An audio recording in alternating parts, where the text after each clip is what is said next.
എല്ലാവർക്കും നമസ്കാരം. വേറൊരു വീഡിയോയിലേക്ക് സ്വാഗതം.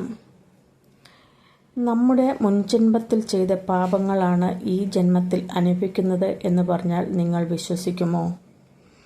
ഇതിന് ഉദാഹരണമായി ഒരു ചെറിയ കഥ പറയാം.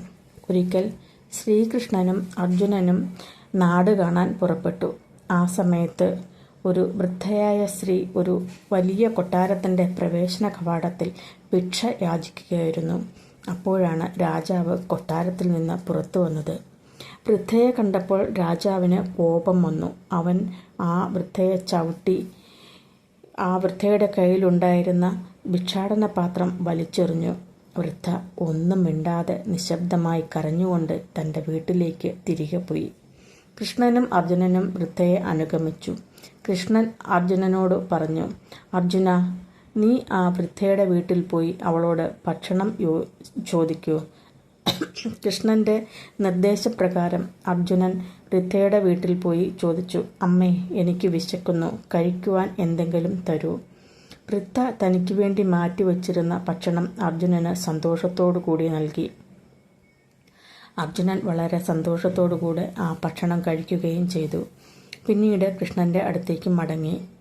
കുറച്ചു കാലം കഴിഞ്ഞ് വീണ്ടും കൃഷ്ണനും അർജുനനും നാട് കാണാൻ വന്നപ്പോൾ അവർ വഴിയിൽ ഒരു വലിയ കൊട്ടാരം കണ്ടു. അവിടെ ഒരു നവജാത ശിശുവിന് പേരിടൽ ചടങ്ങ് നടക്കുകയായിരുന്നു. അപ്പോൾ കൃഷ്ണൻ അർജുനനോട് പറഞ്ഞു, അർജുന, നീ ആ കോട്ടയിൽ പോയി കുഞ്ഞിനെ കണ്ടുവരൂ. അർജുനൻ കോട്ടയിൽ പ്രവേശിച്ചു. കുഞ്ഞിനെ കണ്ട് തിരിച്ചു വന്നു.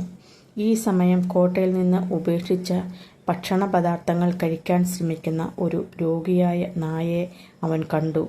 എന്നിരുന്നാലും ചുറ്റും ഉണ്ടായിരുന്ന നായ്ക്കൾ ആ രോഗിയായ നായയെ ഭക്ഷണം കഴിക്കുന്നതിൽ നിന്ന് തടയുകയായിരുന്നു. ഈ കാഴ്ച കണ്ട് അമ്പരന്ന അർജുനൻ കൃഷ്ണനോട് ചോദിച്ചു, കൃഷ്ണ, ഇവിടെ എന്താണ് നടക്കുന്നത്? അർജുന, നീ കണ്ട ആ കുഞ്ഞ് മറ്റാരുമല്ല, പണ്ട് നിന്റെ വിശപ്പ് ശമിപ്പിച്ച വൃദ്ധയാണ്. അതുപോലെ നീ കണ്ട ആ രോഗിയായ നായ ആ വൃദ്ധയെ ചവിട്ടി ഓടിച്ച ആ രാജാവ് തന്നെയാണ്. ഇതെല്ലാം അവർ കഴിഞ്ഞ ജന്മങ്ങളിൽ ചെയ്ത പാപവും പുണ്യവുമാണ്. പ്രവൃത്തികളുടെ ഫലം മാത്രമാണ്. അത് എത്ര ജന്മമായാലും അവർ അവരവരുടെ കർമ്മഫലം അനുഭവിച്ചേ പറ്റൂ. താൻ ചെയ്ത കർമ്മങ്ങളുടെ ഫലത്തിൽ നിന്നും ആർക്കും രക്ഷപ്പെടാൻ സാധിക്കുകയില്ല. ഹരേ കൃഷ്ണ, ഹരേ ഗുരുവായൂരപ്പ. നമുക്ക് ലഭിച്ചിരിക്കുന്ന ഈ ജന്മത്തിൽ നമ്മളെക്കൊണ്ട് കഴിയാൻ പറ്റുന്ന പുണ്യപ്രവർത്തികൾ മാത്രം ചെയ്യുക. ആരെയും സഹായിക്കാൻ പറ്റിയില്ലെങ്കിൽ കൂടെയും ആരെയും ഉപദ്രവിക്കാതിരിക്കുക.